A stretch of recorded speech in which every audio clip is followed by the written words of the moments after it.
Hello student, आप सभी का स्वागत है वर्क एंड एनर्जी की दुनिया में। आज का टॉपिक है फिजिक्स का वर्क एंड एनर्जी। तो वर्क पढ़ेंगे बच्चों और पूरे एनर्जी के साथ पढ़ेंगे। अरे कहीं नहीं जा रहा हूँ, टेंशन मत लो, पढ़ा के जाऊंगा। चलिए तो हम लोग देखेंगे द कंसेप्ट ऑफ वर्क कि वर्क जो होते हैं कितने प्रकार के होते हैं। तो वर्क जो होता है दो प्रकार के होते हैं, एक फिजिकल वर्क होता है और एक मेंटल वर्क होता है। फिजिकल, सेकंड में पढ़िएगा मेंटल। मेंटल तो सबसे पहले हम देखेंगे मेंटल वर्क। तो अगर आप बैठ के टीवी देख रहे हैं, गप्पे लड़ा रहे हैं, कोई बच्चा दिन दिन भर स्टडी कर रहा है, लर्न कर रहा है, कोई बैठ के लव कर रहा है, कोई टीवी देख रहा है, कोई सोच रहा है, तो वो सभी मेंटल वर्क है। आप इनको दिमाग से मेंटली साइड कर दो। इनको हम फिजिक्स के अंदर नहीं पढ़ते हैं, हम लोग पढ़ते हैं फिजिकल वर्क के बारे में। तो चलिए हम लोग देखेंगे फिजिकल वर्क क्या होता है। तो समझेंगे बच्चों व्हाट इज अ वर्क, कि वर्क क्या है। Work done in moving a body is equal to the product of force exerted on the body and the distance moved by the body in the direction of force। देखिए कहने का मतलब है कि अगर कोई ऑब्जेक्ट है, मान लीजिए कोई ऑब्जेक्ट है यहाँ पे, और सपोज करिए कि डायरेक्शन 4 होता है ना। तो यहाँ पे डायरेक्शन है वेस्ट और यहाँ पे डायरेक्शन है ईस्ट। तो हमने कहा आपसे कि अगर कोई ऑब्जेक्ट है, अगर हम इस पे कोई फोर्स लगाते हैं वेस्ट की दिशा से, तो ये ऑब्जेक्ट जो है इसका पोजीशन चेंज होना चाहिए। इसका कंडीशन है वर्क का, है ना। जब फोर्स लगे कोई ऑब्जेक्ट पे और जिस डायरेक्शन में फोर्स लगे उसी डायरेक्शन में ऑब्जेक्ट का पोजीशन चेंज हो, तो आप कहिएगा कि वर्क हुआ है।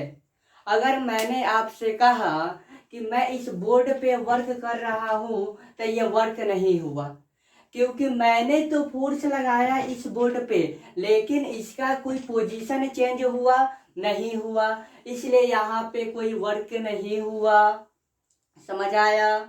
जैसे एक और एग्जांपल लेते हैं, मान लीजिए कि यहाँ पे एक क्या है, कार है, और इस यहाँ पे जो डायरेक्शन है वो मान लीजिए नॉर्थ है, और ये वाला डायरेक्शन जो है साउथ है। हमने क्या किया, नॉर्थ डायरेक्शन से इस ऑब्जेक्ट पे फोर्स लगाया और ये ऑब्जेक्ट का पोजीशन कुछ चेंज हो गया। क्यों हुआ, क्योंकि हमने तो फोर्स लगाया किस डायरेक्शन से, तो नॉर्थ डायरेक्शन से। किस डायरेक्शन में लगाया, साउथ वाले डायरेक्शन में। उसी डायरेक्शन में इस ऑब्जेक्ट का पोजीशन कुछ चेंज हुआ, तो आप कहिएगा कि वर्क हुआ है। तो वर्क कब कब होगा, तो जब आप कोई ऑब्जेक्ट पे फोर्स लगाओ भी, वो ऑब्जेक्ट का पोजीशन उसी डायरेक्शन में चेंज हो जाए, तो आप कहिएगा कि वहां पे वर्क हुआ है। देखिए यहाँ पे लिखा है कि वर्क डन का प्रोडक्ट होता है फोर्स एंड डिस्प्लेसमेंट, है ना। वर्क डन का प्रोडक्ट होता है फोर्स एंड डिस्प्लेसमेंट। ये आपको 9th लेवल में नहीं बताई जाती, ये आपको एनसीईआरटी की किताब में लिखी नहीं मिलती। तो इसको आप याद रखिएगा कि वर्क डन का प्रोडक्ट होता है फोर्स एंड डिस्प्लेसमेंट। अरे नोट कर रहे हो ना, कि सिर्फ वीडियो ही देख रहे हो, क्रांतिकारी फैला देना है कि मैंने रितेश सर से वर्क एंड एनर्जी पढ़ा है, तो इसलिए नोट्स कॉपी निकाल लो और लिखो। चलिए अब हम लोग देखेंगे कि वर्क डन को डिनोट किया जाता है W से फिजिक्स में, और फोर्स को डिनोट किया जाता है F से, और डिस्प्लेसमेंट को डिनोट किया जाता है S से। यूनिट ऑफ वर्क, वर्क का यूनिट क्या होता है, तो the unit of work is newton metre. इसको आप लोग रिमेंबर रखिएगा कि वर्क का यूनिट होता है न्यूटन मीटर। इसको डिनोट जाता है कैपिटल एन और स्मॉल एम से, न्यूटन मीटर को। देखिए डिफाइन 1 जूल। अब हम लोग देखेंगे बच्चों डिफाइन 1 जूल। देखिए मैं आपको बता देता हूँ क्या होता है डिफाइन 1 जूल। देखिए when a force of 1 Newton moves a body through a distance of 1 meter in its own direction, then the work done is known as 1 joule। कहने का मतलब है बच्चों कि हमने कोई ऑब्जेक्ट पर, मान लीजिए यहाँ पे एक ऑब्जेक्ट है, इस पे हमने 1 न्यूटन का फोर्स लगाया।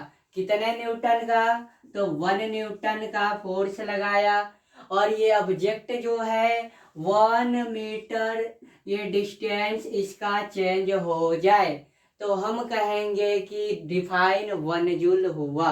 यानी 1 मल्टीप्लाई 1 इक्वल टू 1, तो 1 जूल आपका आ गया। अब हम लोग देखेंगे वर्क डन अगेंस्ट ग्रेविटी।